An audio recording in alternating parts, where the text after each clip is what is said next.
Hello everyone, I am Alok and you are watching smart maths. আজকের এই ভিডিওতে আমি তোমাদের সাথে শেয়ার করব সলিউশন ডব্লিউপি কনস্টেবল ম্যাথের যে একটা চ্যাপ্টার ওয়াইজ আমি সিরিজ স্টার্ট করেছি, টেস্ট সিরিজ তোমাদের জন্য, যেটা তোমাদের আপকামিং ডব্লিউপি কনস্টেবল ম্যাথের জন্য হেল্পফুল হবে। এবং এছাড়া শুধু ডব্লিউপি কনস্টেবল বলে না, যে কোনো পরীক্ষার জন্যই তোমাদের এটা হেল্পফুল হবে, যেখানে চ্যাপ্টার ওয়াইজ কিছু ইম্পর্টেন্ট কোশ্চেন্স এর প্রত্যেকটা চ্যাপ্টার যতগুলো আছে 19টা 20টা চ্যাপ্টার ইম্পর্টেন্ট ম্যাথসের, তার থেকে কিছু বেছে বেছে কোশ্চেন্স এর একটা টেস্ট সিরিজের মতন তোমাদেরকে আমি স্টার্ট করেছি, দিয়েছি অ্যাপের মধ্যে, স্মার্ট ম্যাথস এর অ্যান্ড্রয়েড অ্যাপে। তো যারা সেই প্রথম টেস্টটা দিয়েছো, তার প্রথম টেস্ট যেটা ছিল পার্সেন্টেজ বা শতকরা, যেখানে 30 কোশ্চেন ছিল, 30টা কোশ্চেন, তার ডিটেল সলিউশন আমরা দেখব। যারা অ্যাপে গিয়ে টেস্ট দিয়েছো তারা স্কোর নিজে দেখতে পেয়েছো, কোনটা কারেক্ট ঠিক দেখতে পেরেছো। নাও ডিটেল সলিউশনটা কিভাবে স্মার্টলি এটাকে আমরা সলভ করতে পারি, স্মার্ট অ্যাপ্রোচ ইউজ করে ম্যাথের, সেভাবে আমরা এটাকে শিখবো। যারা এখনো টেস্টটা দাওনি, আমি বলবো এই ভিডিওটা দেখার আগে একবার গিয়ে স্মার্ট ম্যাথস এর অ্যান্ড্রয়েড অ্যাপ ডাউনলোড করে ডিসক্রিপশনের প্লেলিস্ট থেকে নিয়ে সেটা দিয়ে নাও, তারপরে এখানে এসে দেখো, তাহলে পরে বেশি তোমাদের ভালো হবে।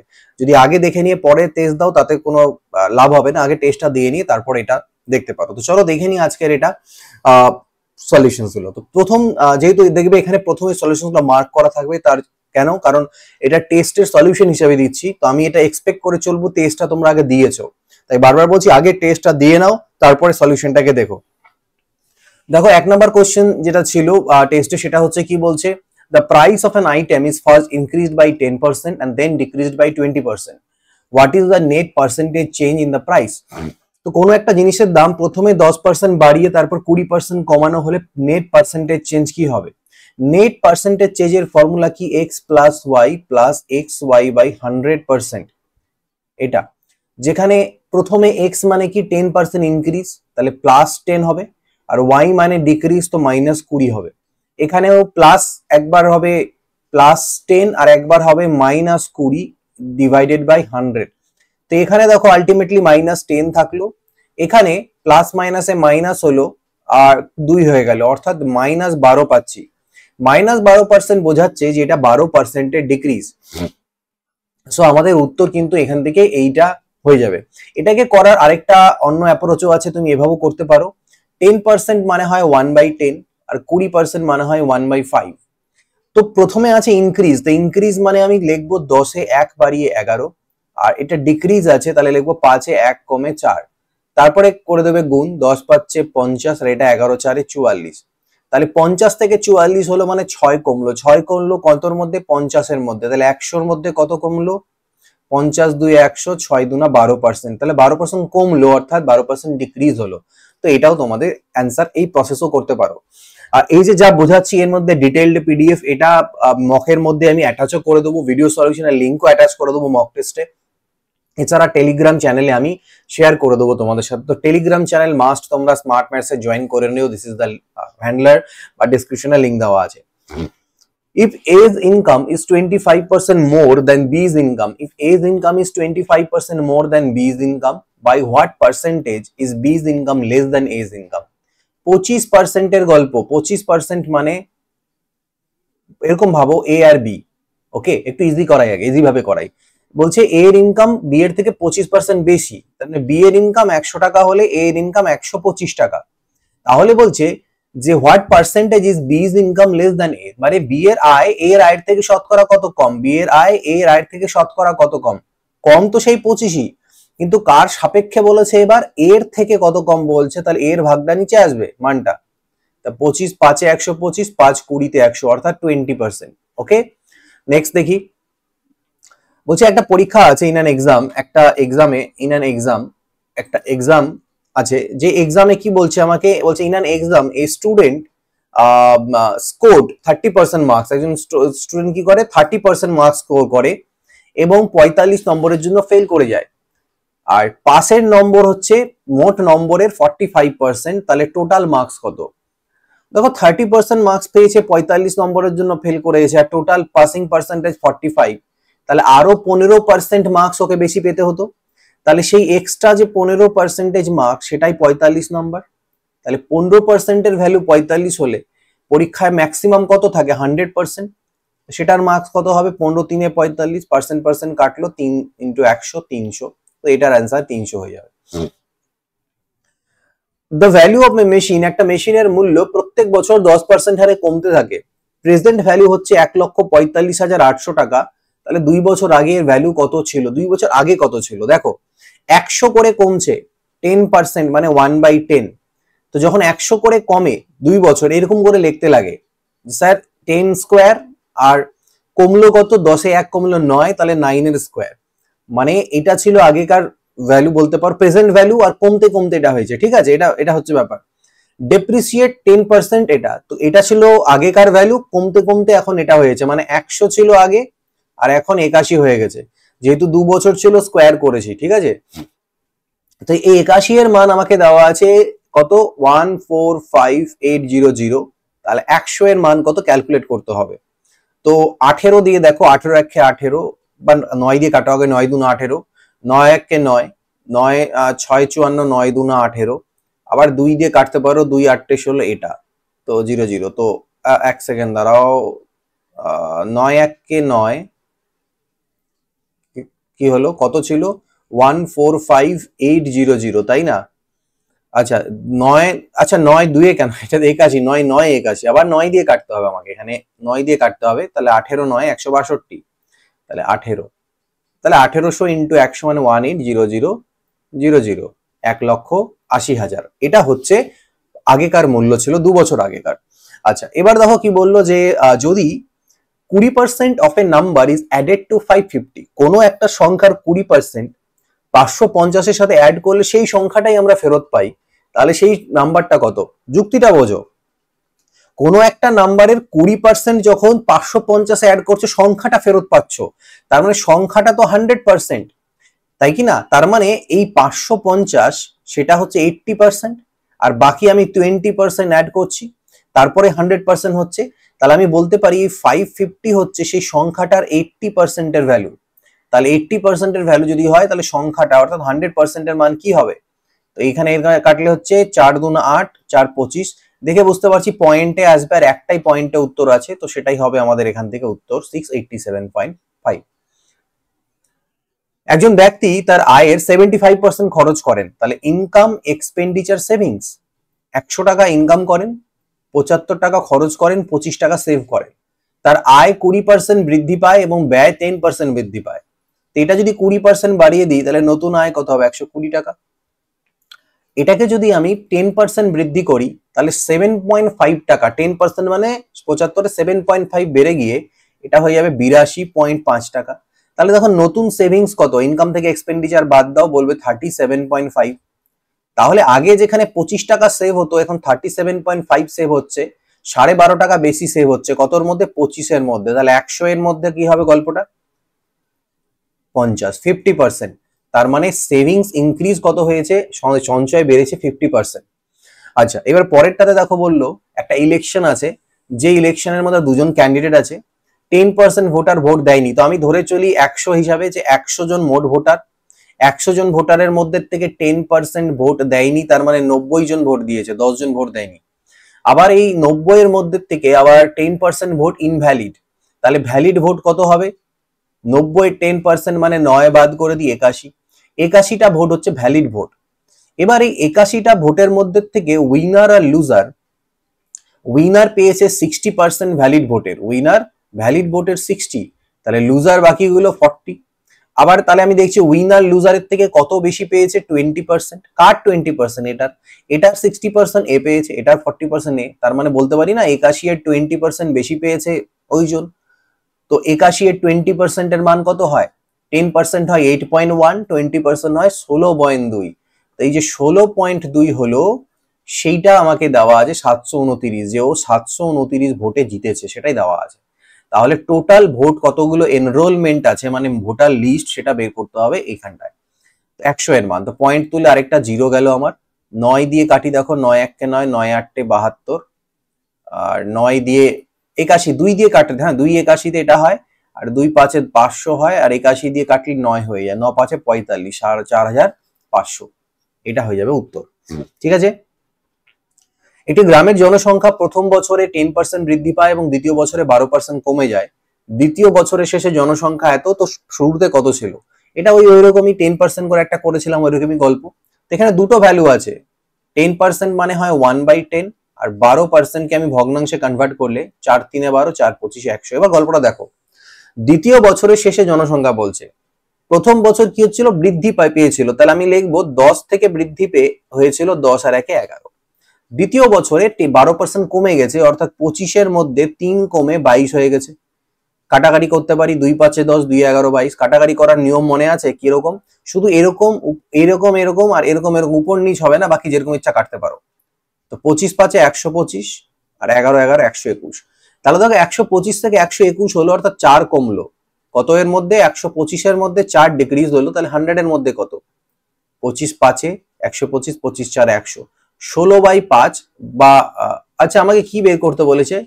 হোয়াট ওয়াজ দি, আচ্ছা পপুলেশন বের করতে বলেছে। আমি পার্সেন্টেজে চলে যাচ্ছিলাম না দেখেই, পার্সেন্টেজ তো চাইনি, আমাকে বলেছে যে বর্তমানে সেকেন্ড ইয়ারের শেষে পপুলেশন এইটা দেওয়া আছে, তাহলে আমি কম্পেয়ার করব, তুলনা করব কি 121 মানে যদি এটা হয় তাহলে আগে কত ছিল, 125 মানে কত, এইটা হবে 200, 125 গুণ 250, 25000, 25,000, এটা ছিল 2 বছর আগেকার population. If the length of a rectangle is increased by 30% and breadth is decreased by 15, অর্থাৎ কোন একটা আয়তক্ষেত্রের দৈর্ঘ্যকে 30% বৃদ্ধি করলাম আর প্রস্থকে 15% কমিয়ে দিলাম, এরিয়ায় কি পরিবর্তন হবে? এগুলো সব ওই রকম ভাবে একই রকম গল্প আর কি। এরিয়া মানে কি হয়, দৈর্ঘ্য ইনটু প্রস্থ ইকুয়াল টু এরিয়া। এবার ইনক্রিজ 30% মানে হয় 3/10, আর 15% মানে 3/20। আমি ভগ্নাংশে কনভার্ট করলাম, মানে পার্সেন্টেজ নিচে তুলে নিলাম, 100 কাটাকাটি করলাম। তার মানে দেখো 30% বৃদ্ধি পাওয়া বলা যা, 10-এর মধ্যে 3 বৃদ্ধি পাওয়া তাই, মানে আগে যদি দৈর্ঘ্য 10 ছিল তাহলে এখন দৈর্ঘ্য 3 বৃদ্ধি পেয়ে 13 হয়ে গেছে। আর প্রস্থ কি হয়েছে, কমে গেছে, আগে প্রস্থ ছিল 20, এখন প্রস্থ কমে হয়ে গেছে 17, 3 কমে গেছে। তাহলে আগেকার ক্ষেত্রফল ছিল 200 আর এখনকার ক্ষেত্রফল 13 7 91 9, 13 13, 7 20 22, 221। তাহলে 200-তে 221 অর্থাৎ 21 বৃদ্ধি পেয়ে গেছে। 21 বৃদ্ধি পেয়েছে কতর মধ্যে, 200-র মধ্যে, তাহলে 100-এর মধ্যে কত, সেটাই পার্সেন্টেজ হবে বৃদ্ধি, ইনক্রিজ। তাহলে 2 দিয়ে ভাগ দিলে 10.5%, কত, 10.5%-এর বৃদ্ধি। ক্লিয়ার, বোঝা গেছে? চলো পরের কোশ্চেন। একটি পরীক্ষায় পাস করার জন্য একজন ছাত্রকে 36% নম্বর পেতে হবে, সে 190 নম্বর পেয়ে 35 নম্বরের জন্য ফেল করে যায়। 36% পেতে হবে, 190 পেয়েছে, আরো 35 পেলে পাস করে যেত, মানে টোটাল 225 নাম্বারও পেলে পাস করতো। তাহলে এই 225ই অ্যাকচুয়ালি 36%-এর ভ্যালু। তাহলে ম্যাক্সিমাম নাম্বার পরীক্ষা অর্থাৎ 100%-এর মান কত? তো এটা দিয়ে কাটো, 9 4 36 কাটি, 9 2 18, 9 5 45, 4 25, 25 25-এ 625, ঠিক আছে। সো 625 এটা হবে উত্তর। তাজা ফলে 68% জল আছে আর শুকনো ফলে 20% জল আছে, 100 কেজি তাজা ফল থেকে কতটা শুকনো ফল পাওয়া যাবে? তো এখানে গল্পটা হচ্ছে তাজা ফলের রসালো অংশ পাল্প বলে আর ওয়াটার। এবার যখন ফ্রেশ ফ্রুট ছিল তখন গল্পটা কি ছিল, ফ্রেশ ফ্রুটের ক্ষেত্রে, তাজা ফলের ক্ষেত্রে জল ছিল 68, তাহলে বাকি 32, মানে টোটাল তো 100, কোন একটা টোটাল মানে তো 100, তো 62 জল হলে রসালো অংশটা ছিল 32।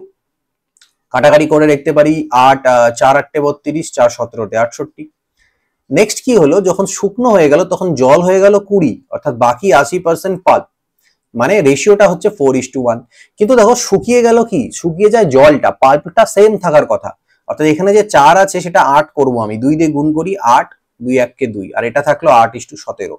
তো দেখো টোটাল 25 ইউনিট আর এখানে 10 ইউনিট, অর্থাৎ আমি দেখতে পাচ্ছি আমার 25 ইউনিটের একটা তাজা ফল শুকিয়ে গিয়ে 10 ইউনিটে পরিণত হয়ে যাচ্ছে। কেন? বাকি 15 ইউনিট জল হাওয়া হয়ে যাচ্ছে। তো বলছে 100 কেজি তাজা ফল থেকে কতটা শুকনো ফল পাবো। তাহলে আমি কম্পেয়ার করি যে স্যার এই 25 মানে যদি হয় 100 তাজা ফল, তাহলে 25 থেকে 10 হয়, তাহলে 100টা কত হবে, 10-এর মানটা কত অ্যাকচুয়ালি, সেটা হয়ে যাবে 40 কেজি। সো 40 কেজি তুমি শুকনো ফল পাবে। নেক্সট আসছে কি, পরেরটায় দেখা যাক। দুটো নাম্বার আর respectively 20% and 50% more than a third number, 1 2 3। Third নাম্বারটা 100, এটা ওর থেকে 20% বেশি মানে 120, এটা 50% বেশি মানে 150।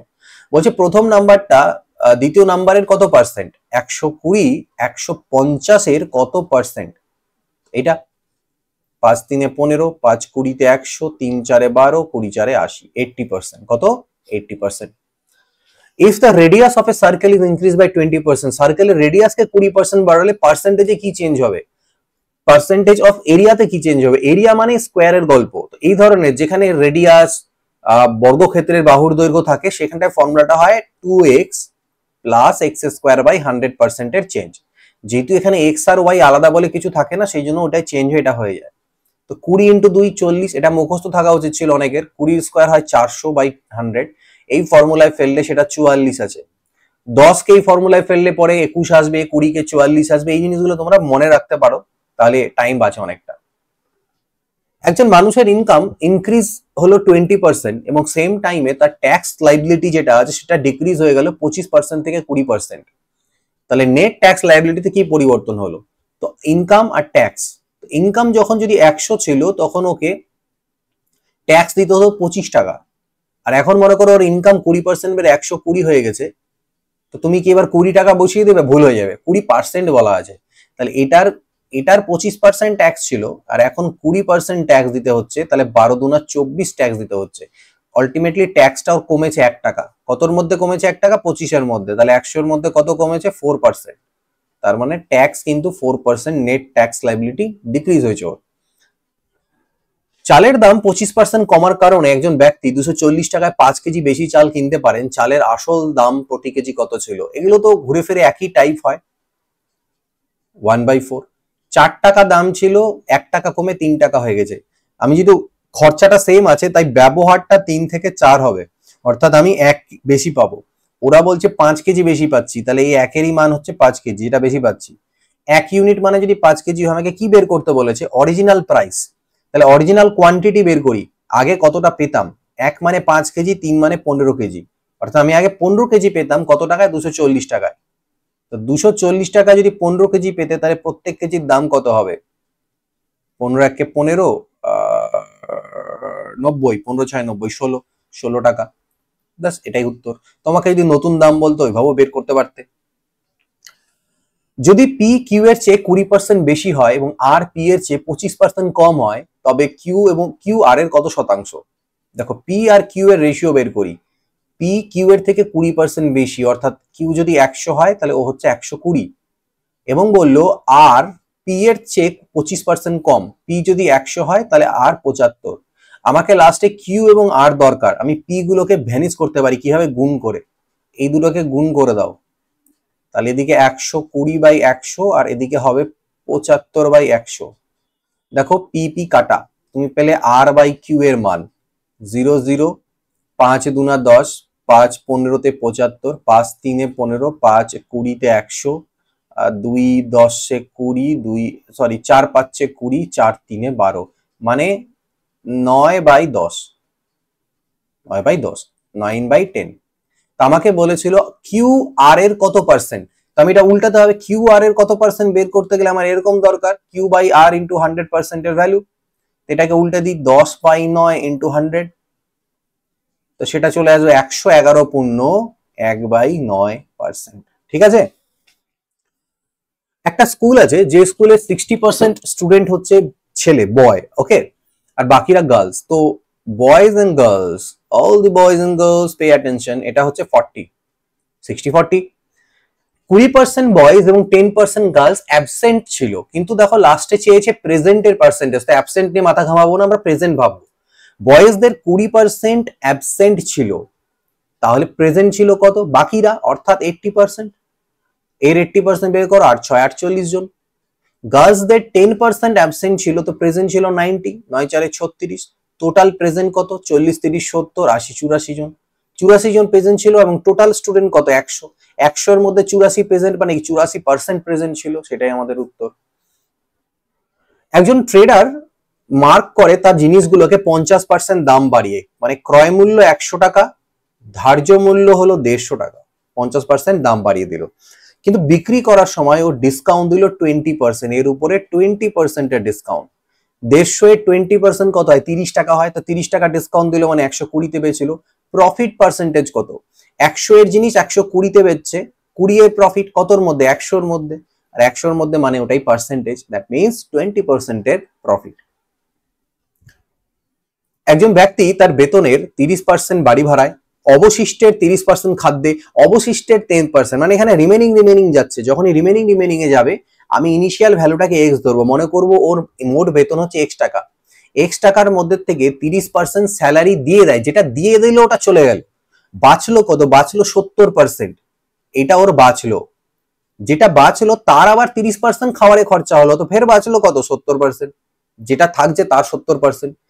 এবার যেটা আছে তার মধ্যে থেকেও 10% ও ক্লোথ কিনে নিয়েছে, তো বাকি থাকলো কতটা, 90%। এইটা আলটিমেটলি ওর সেভিংস, সেটা হচ্ছে 15,435। তো বেসিক্যালি এখান থেকে তোমার কাটবে একটা একটা করে জিরো এরকম। এবার 9 দিয়ে কাটো এটাকে, 9 1 9, 6 গেল 64, 9 7 63, 9 1 9, 9 5 45, 7 দিয়ে কাটলে 7 2 14, 3 7 4 28, 7 5 35, 7 দিয়ে এটাকে কাটলে 7 3 21, 7 5 35, 35, আর এদিককার 3টে জিরো ওর সাথে চলে আসবে, 35,000 টাকা, এটা হয়ে যাবে উত্তর। ঠিক আছে, একটি ক্লাসে 60% ছাত্র গণিতে পাস করেছে, 50% ইংরেজিতে পাস করেছে, 20% উভয় বিষয়ে ফেল করেছে, উভয় বিষয়ে শতকরা কত ছাত্র পাস করেছে, এটা আমাকে বের করতে হবে। কিভাবে করে করবে, ভেন ডায়াগ্রাম, এটা হচ্ছে ম্যাথ, এটা ইংলিশ, কিন্তু আমাদের দেওয়া কি আছে, বোথ কি দেওয়া আছে, ফেল, অর্থাৎ এই ভেন ডায়াগ্রামটা ফেলুয়া পার্টির ভেন ডায়াগ্রাম, ফেলের, কিন্তু আমাকে বাকিগুলো তো ম্যাথ পাস দেওয়া আছে, তাহলে কি করব, 60% যদি ম্যাথে পাস করে তাহলে বাকি টোটাল স্টুডেন্টের 60% ম্যাথে পাস করে, বাকি 40% ম্যাথে ফেল করে, তো 40% ম্যাথে ফেল, ইংরেজির 50% ইংরেজিতে পাস করে, তাহলে বাকি 50% স্টুডেন্ট ইংরেজিতে ফেল, কিন্তু আমার দরকার শুধুমাত্র ম্যাথে ফেল। এই 40% হচ্ছে তারা যাদের মধ্যে কিছু জন ইংরেজিতে ফেলও আছে, বোথ ফেলও আছে, সেটা 28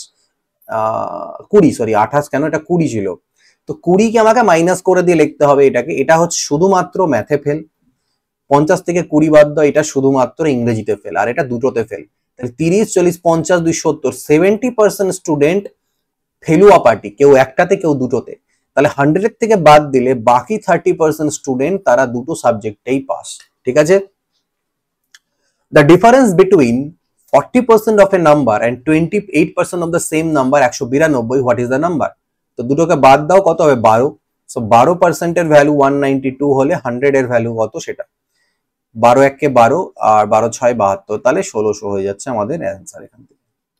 নেক্সট দেখি, বলছে a reduction of 6.1/4% in the price of wheat, গমের দাম এত % কমাতে একজন লোক 1.2 কেজি বেশি গম কিনতে পারে 288 টাকাতে, রিডিউস প্রাইস পার কেজি বের করো। এটা মানে হয় 25/400 1/16, তার মানে 16 টাকার জিনিসটা 1 টাকা কমে 15 হয়ে গেছে, তাহলে ও আগে যদি 15 ইউনিট কিনতো এখন 16 পাবে। আমরা জানি যে এটা রিভার্স হয়, না হলে আমার খরচাটা সেম থাকবে না, খরচা সেম রাখতে গেলে, কারণ এটা কি প্রাইস আর এটা ব্যবহার, প্রাইস ইন্টু ব্যবহার ইকুয়াল টু তো খরচা, এই দুটো গুণ করলে তবেই না সমান আসবে, এই জন্য উল্টে যায় রেশিওটা। তো 15 জায়গায় আমি 16 পাচ্ছি, 1 ইউনিট বেশি পাচ্ছি, যেটাকে ওরা বলছে 1.2 কেজি। 1 ইউনিটের মান যদি 1.2 কেজি হয় তাহলে 16 মান কত হবে, 16 ইন্টু 1.2 কেজি, তার মানে আমি এখন এত কেজি পাচ্ছি কত টাকাতে, 288 টাকাতে, তাহলে প্রত্যেক কেজির দাম কত, এটা দিয়ে ভাগ করলে আমার অ্যান্সার চলে আসবে এখান থেকে। এটা পয়েন্ট তুললে তো জিরো যায়, 12 2 24, 12 4 48, এটা হলো 16 দিয়ে করলে 16 15তে 240, ঠিক আছে, সো 15, এটা আমাদের উত্তর পেয়ে যাবো এখান থেকে। নেক্সট দেখো, 60% of the people in a city are male, একটা সিটিতে মেল হচ্ছে 60% এবং ফিমেল এবং 70% মেল আর এডুকেটেড, তাহলে ফিমেল কত হবে, ফিমেল বাকি 40। এবার এটা দরকার নেই পার্সেন্টেজ লেখার, 60 40 মনে রাখো। এবার বললো যে 70% মেল এডুকেটেড আর 80% ফিমেল এডুকেটেড, কিন্তু চেয়েছে আনএডুকেটেড এর পার্সেন্টেজ, তাহলে আমরা আনএডুকেটেড নিয়ে ভাবি, অশিক্ষিতটা নিয়ে ভাবি, শিক্ষিত নিয়ে ভেবে কি লাভ, ঠিক না। তো 70% মেল এডুকেট যদি হয় তাহলে বাকি 30% আনএডুকেটেড, মানে 18 জন, এটা 30%। ফিমেলদের 80% এডুকেটেড, তার মানে 20% আনএডুকেটেড, তার মানে 8 জন, তাহলে 26, ঠিক আছে, কতর মধ্যে দেখো, এটা টোটাল করো 100, তাহলে 100 এর মধ্যে 26 জন আনএডুকেটেড, মানে 26% আনএডুকেটেড, এটা হচ্ছে আমাদের উত্তর।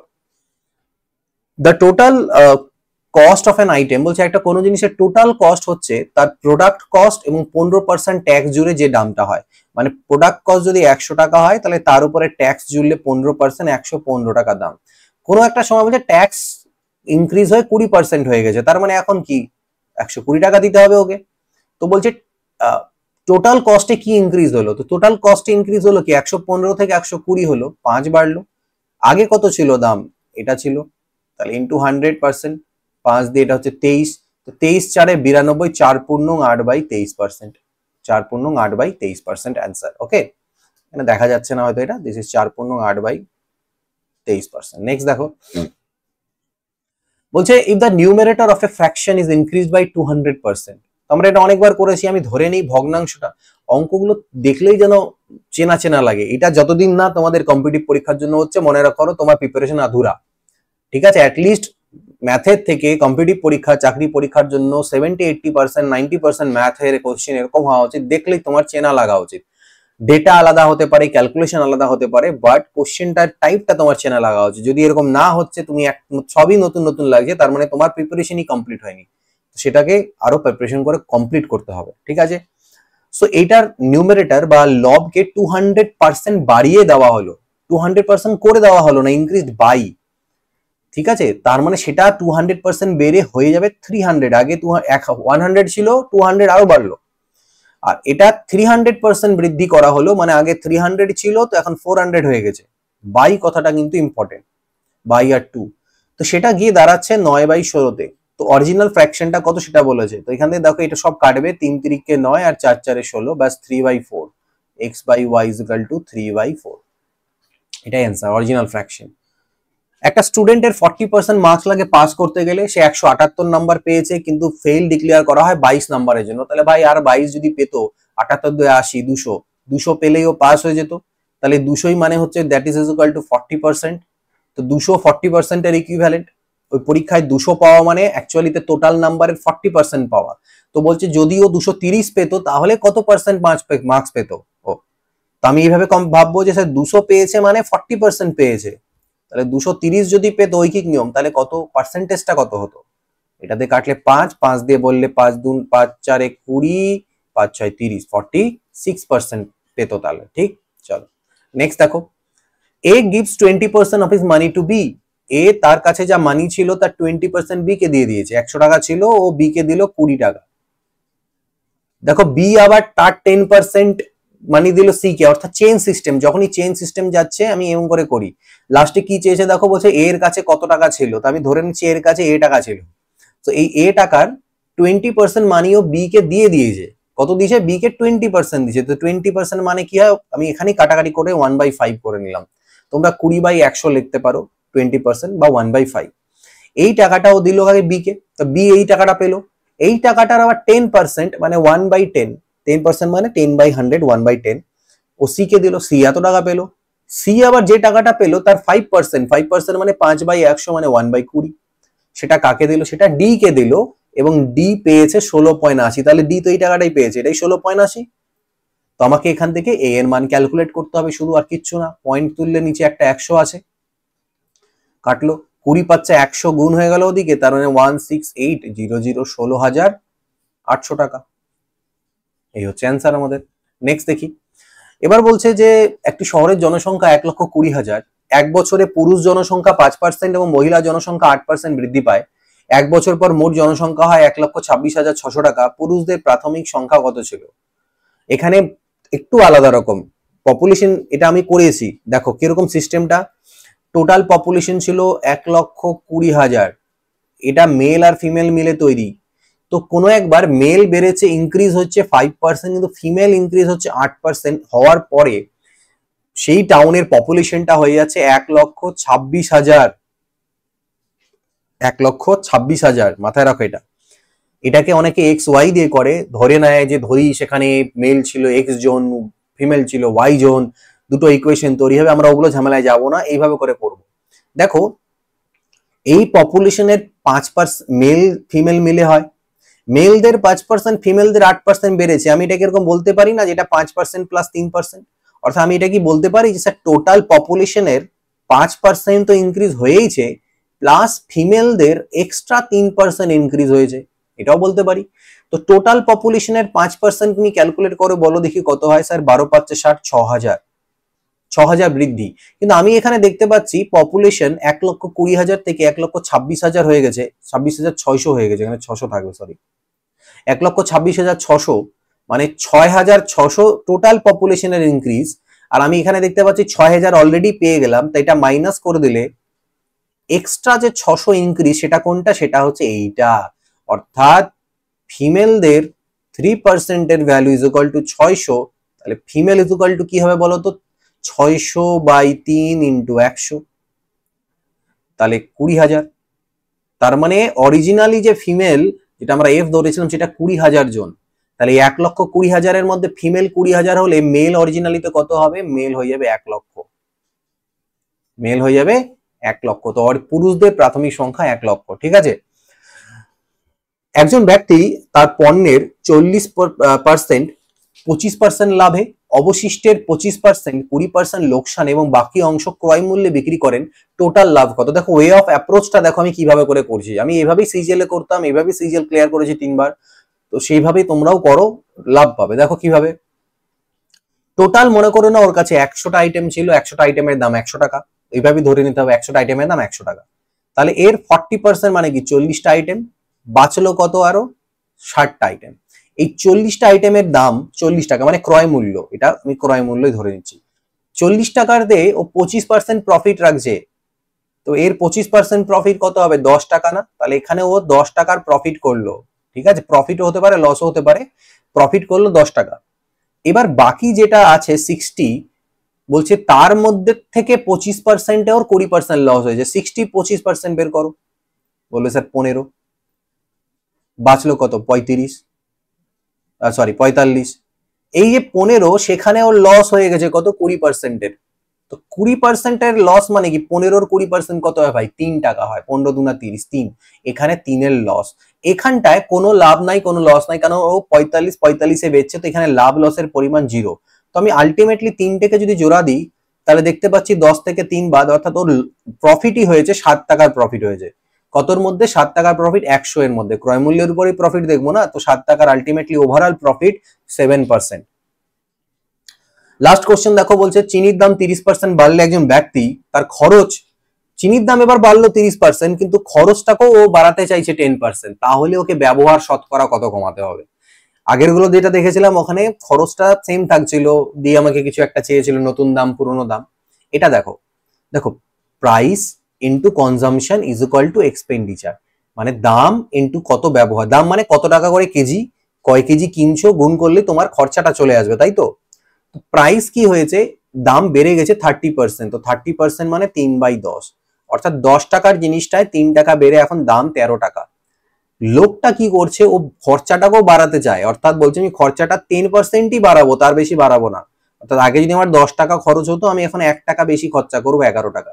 আমরা কি জানি, এই দুটো গুণ করলে এটা পাবো, তাহলে মাঝেরটা কিভাবে বের করবে, এইটাকে এটা দিয়ে ভাগ দিয়ে, তাহলে এই সি এর ভ্যালুটা বের করতে পারি আমি 10/10 ইস টু 11/13, এইটা করলে, এইটাকে এক্সপেন্ডিচারকে এটা দিয়ে ভাগ দিলে, তো আমি এখান থেকে পেয়ে যাচ্ছি বেসিক্যালি 1:11/13, যেটাকে কিন্তু আমি রেশনালাইজ করলে 13:11 লিখতে পারি, 13 দিয়ে গুণ দিলে।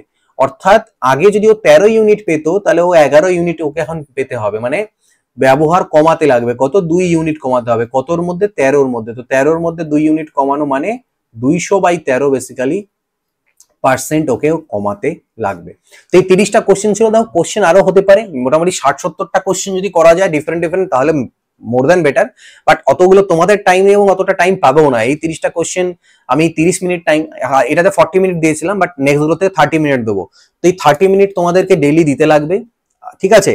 30 মিনিট যদি ডেইলি দাও, একটা চ্যাপ্টার ওয়াইজ রিভিশনের জন্য আমি এটা রাখছি। আমি আগের দিন বলেছিলাম একটা ভিডিও দিয়ে যে বই থেকে করতে, বাট সেটাতে তোমরা টাইম বেশি ওয়েস্ট করবে, সেই জন্য আমি ম্যাথের পার্টটার জন্য অ্যাটলিস্ট কিছুটা টাইম তোমাদের বাঁচানোর চেষ্টা করছি, যে 30 কোশ্চেন 30 মিনিটের মধ্যে দাও, তারপরে যেগুলো পারলে না সেগুলোকে সলভ করে একবার করে সলভ করে নাও, ঠিক আছে। 500টা different type of question different মানে চ্যাপ্টার থেকে মিলে করে যাচ্ছ, এর মধ্যে থেকে দেখবে পরীক্ষাতে কিছু না কিছু কোশ্চেন মানে টাইপ গুলো সেম চলেই আসবেই, আসতে হবেই, ঠিক আছে। তো সেটা তখন তোমার ওই জায়গাটাতে গিয়ে কি হবে, টাইমটা সেভ হয়ে যাবে। তো এই ভিডিওতে এইটুকুই থাকছে, আমি যেদিন যেদিন টেস্ট গুলো দেবো সেদিন তোমাদের টেস্টের শিডিউল দেখতেই পাচ্ছ, এটা আমাদের হয়ে গেছে, এবং পরবর্তী লাভ ক্ষতি পরের দিন আছে, দেখো 8 PM এ আছে, ঠিক আছে। তো তো যেদিন যেদিন যে টাইমে টেস্টগুলো আছে, আজকেরটা আমি একটু অ্যাডভান্স দিয়েছিলাম কারণ আজকে আমাদের মক টেস্টও ছিল যেহেতু ফুল ডাব্লিউপি কনস্টেবল, সেই কারণে। তো যেদিন যেদিন যে টাইমে শিডিউল করা আছে সেই টাইমে লাইভ হয়ে যাবে টেস্টগুলো, এবং তার ঠিক পরের দিন সকালবেলা ঘুম থেকে উঠেই তোমরা দেখতে পাবে যে হয়তো সলিউশন তোমাদের আপডেট করে দেওয়া হয়েছে, ইউটিউবে ভিডিও দেওয়া হয়েছে।